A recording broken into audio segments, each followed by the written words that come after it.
வணக்கம் நண்பர்களே. யாருடைய தனிப்பட்ட வாழ்க்கையை விமர்சிப்பது நம் நோக்கமல்ல, அப்படி நாம் செய்வோனும் அல்ல. ஆனால் பொது வாழ்க்கைக்கு வந்த பின்பு தனிநபர் ஒழுக்கம் என்பதை அவர்கள் எப்படி கடைபிடிக்கிறார்கள் என்ற ஆய்வு பார்வையில் தான் இந்த பதிவு செய்யப்படுகிறது. கொஞ்ச காலத்துக்கு முன்னாடியிலிருந்து அல்லது கொஞ்சம் வருஷங்களுக்கு முன்னாடியிலிருந்து சீமான் விஜயலட்சுமி விவகாரம், இப்போ சமீபத்தில் இருக்கிறது நடிகர் விஜய் சங்கீதா, அவர் மனைவி சங்கீதா விவகாரம். இந்த இரண்டும் வெவ்வேறு தாக்கங்களை அவர்களுக்கு ஏற்படுத்துகிறது. ஒன்று, முதலில் நீங்கள் சீமான் விஜயலட்சுமி இவர்களுக்குள்ள இவர் திருமணம் புரிவேன் என்று சொல்லி உடலுறவில் ஈடுபட்டார், என்னை பயன்படுத்தினார், பாலியல் ரீதியாக என்னை துன்புறுத்தினார் அப்படின்னு சொல்கிறாரு. எங்க விஜயலட்சுமி சொல்கிறாங்க, நடிகை விஜயலட்சுமி சீமான் மேலே. ரெண்டு பேருமே நடிப்புத் துறையிலேருந்து அரசியலுக்கு வந்தவங்க தான். யார்? சீமானும் விஜயலட்சுமியும். பல்வேறு காலகட்டங்களில் பல்வேறு வாக்குறுதிகளை அளித்து என்னை அவர் சீரழித்து விட்டார் அப்படிங்கிறதா விஜயலட்சுமியோட குற்றச்சாட்டு. அங்கே இருக்கிற ஒரு கிரே ஏரியான்னு சொல்லுவாங்க இல்லையா, சந்தேகத்துக்குரிய ஏரியா என்ன அப்படின்னா, கிட்டத்தட்ட அவர் சொல்கிற சம்பவங்கள் எல்லாம் பல வருடங்களாக நடந்து கொண்டு இருந்திருக்கிறது. ஏன் அத்தனை காலத்திற்கும் அவர் பொறுத்திருந்தார் என்பதற்கும் ஒரு பதில் இல்லை. இதை கேட்பது தவறு. ஒரு பெண் முழுமையாக தான் பாதிக்கப்பட்டதாக உணர்ந்த பின்புதான் புகார் அளிக்க வருவார் என்பது ஒரு பக்கம். அதை ஒரு புறம் ஏற்றுக்கொண்டாலும், ஆனால் சீமான் மீது எப்போதெல்லாம் வழக்கு பதிவு செய்யப்படுகிறதோ மீண்டும் அவர் அடிக்கடி ஒரு வீடியோ போடுவார். சில அபியூசிங் வேர்டு போட்டு விஜயலட்சுமி வீடியோவெல்லாம் பதிவிடுவாங்க. அந்த வீடியோக்களுக்கு அப்புறம் பார்த்தீங்கன்னா அடிக்கடி திரும்ப வாங்கிக்குவார், அந்த வாபஸ் வாங்கிடுவார் அந்த வழக்கை. அது ஏன் நடந்தது? அது காவல்துறையினுடைய செயலா, ஒரு அழுத்தமா, எந்த அழுத்தத்தில் அவர் செஞ்சாங்கன்னு நமக்கு தெரியல. ஆனால் இவர் வாபஸ் வாங்கிடுவார், திரும்பவும் மறுபடியும் போய் புகார் கொடுப்பார். இதுதான் நாங்கள் இருக்கக்கூடிய ஒரு முரண்பட்ட கருத்தாக மக்களால் பார்க்கப்பட்டது. அதனால் கொஞ்ச நாளில் அந்த வேல்யூ போயிடுச்சு. அந்த விஜயலட்சுமி இனிமேல் ஒரு புகார் கொடுத்தா கூட என்னன்னு கேட்பாங்க. தேர்தல் சமயமாக இருக்கிறதுனால அது ஒரு பரபரப்பாக பேசப்படுமே ஒழிய, அந்த விஷயங்களுக்கு இயற்கையாகவே நீர்த்து போவதற்கான காரணங்கள் அண்ணன் சீமான் மீது அவர் புகார் கொடுப்பதும் வாபஸ் வாங்குவதுமாக ஒரு செயல்பாடு, முரணான செயல்பாடுகள் காரணமாக அது சீமான் மேலே ஒரு பெரிய தாக்கத்தை ஏற்படுத்தலை அப்படின்னு தான் நான் நினைக்கிறேன். ஏன்னா அவருக்கு இன்னும் ஏன் ஒரு எம்எல்ஏ சீட்டு கூட கிடைக்கல, தேர்தல் அவர் ஏன் வெற்றி பெற முடியலைங்கிறதுக்கு வேறு காரணிகள் இருக்குது.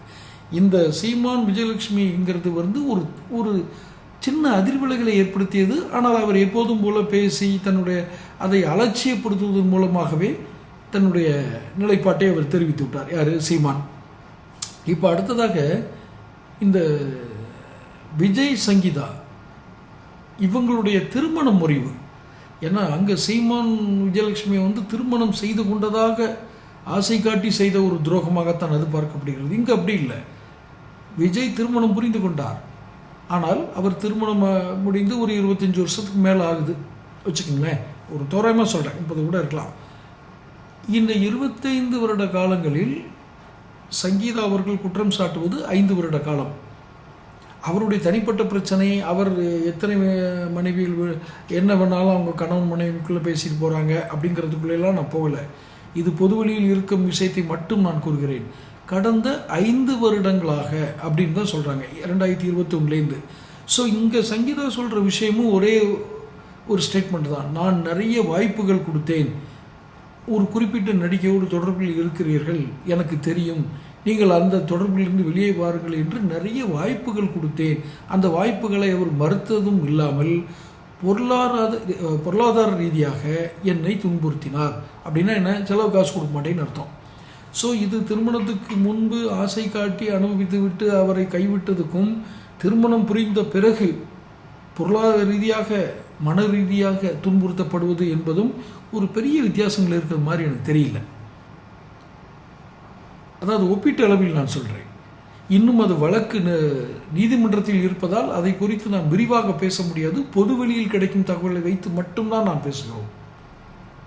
அவர் விஜய்க்கு எப்படின்னா, இப்போ எப்படியாவது ஜெயிச்சாகணும்னு என்னமோ உளறிட்டு இருக்காரு, அது வேற. ஆனால் அவர் சொன்ன ஒரு மரியாதை குறைவான ஒரு வார்த்தை, அதுவும் மகளிர் தினம் அன்னைக்கு சொன்னார். ரொம்ப கவனம் வாசகர்களே, நல்லா கேட்டுக்குங்க. மகளிர் தினம் அன்று அவருடைய கட்சி சார்பாக மாமல்லபுரத்தில் நடந்த ஒரு கூட்டத்தில் அவர் சொல்கிறாரு, கடைசியாக அப்படி போகிற போக்கில் ஒரு லைன் சொல்கிறாரு, நீங்கள் எனக்கு நடக்கிற ஒரு பிரச்சனையை பற்றி நீங்கள் கவலைப்பட்டுட்டு இருப்பீங்க, எனக்கு புரியும், அந்த அளவுக்கு ஒருத்தர் இல்லை. அவர் சொன்னது சிறிய ஒரு வாக்கியமாக இருக்கலாம், அந்த அளவுக்கு ஒருத்தர் இல்லைன்னு. எத்தனை பெண்களை இழிவுபடுத்தக்கூடிய வார்த்தை தெரியுமா அது?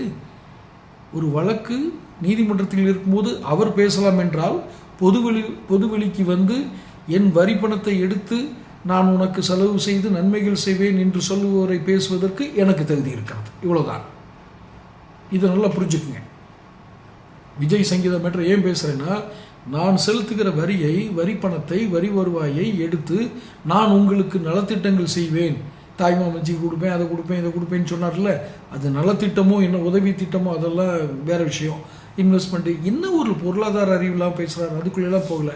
அப்போது உங்களுடைய தனிநபர் ஒழுக்கம் இல்லாதவரை நீங்கள் கொடுக்கும் வாக்குறுதிகளை எப்படி நம்புவது?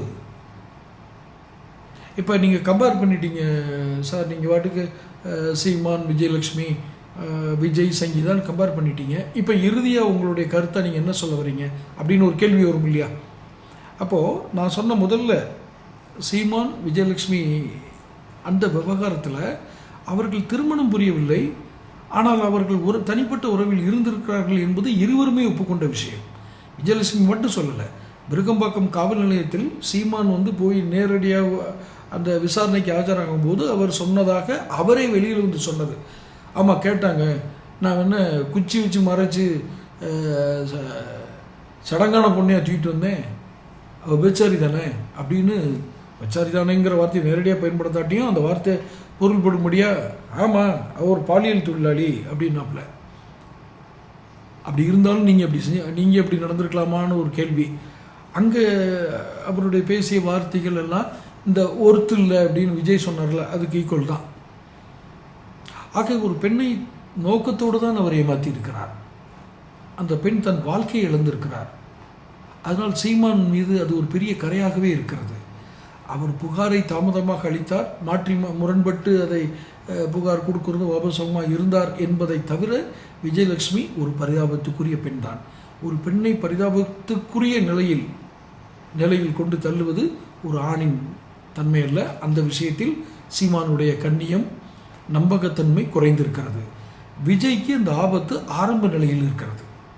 ஏன்னா வழக்கு நீதிமன்றத்தில் இருக்கு பார்த்தீங்களா, அதனால் அது ஆரம்ப நிலையில் இருக்கிறது. அதில் முரண்பட்ட செய்தி வந்துக்கிட்டே இருக்கும். நான் கொடுக்கல, நீ கொடுத்தேன், டிசம்பரில் கொடுத்தேன், ஜனவரியில் கொடுத்தேன், இந்த சீமான் கேஸில் வர்ற மாதிரி தான். ஆக நீங்கள் வரி வருவாயை எடுத்து செலவு செய்யும் இடத்திற்கு வர துடிக்கிறீர்கள். எம்எல்ஏவா, மந்திரியா, முதலமைச்சரை வர துடிக்கிறீங்க. அப்போது உங்களை நோக்கி கேள்வி கேட்கும், உங்களுடைய தனிநபர் ஒழுக்கத்தை விமர்சிக்கும் அதிகாரம் எங்களுக்கு இயல்பாகவே வந்துவிடும். விமர்சனம் தான் செய்கிறோம், நாம் இறுதி முடிவுக்கு வரவில்லை. வேற 2 பேருக்குமே அது பெண்டிங்லாம் இருக்குது கேஸ். அது சுப்ரீம் கோர்ட்டில் போய் எதை விசாரிக்கக்கூடாது, விசாரிக்கலாம் அப்படின்லாம் இவர் போய் வாங்கிட்டு வந்திருக்காரு. ஆனால் இங்கு விஜய் இருக்கும் வேகம் என்னவென்றால், எனக்கு ஸ்டாலின் மட்டுமே போட்டி, எனக்கு யாருமே கிடையாது அப்படின்னு சொல்கிறப்ப தான் நமக்கு என்ன கேள்வி வருது, இவர் அந்த அளவுக்கு இவர் ஒருத்தா? நம்ம கேள்வி, அவர் கேட்ட கேள்வி அவர் கேட்க சொல்கிறோம்.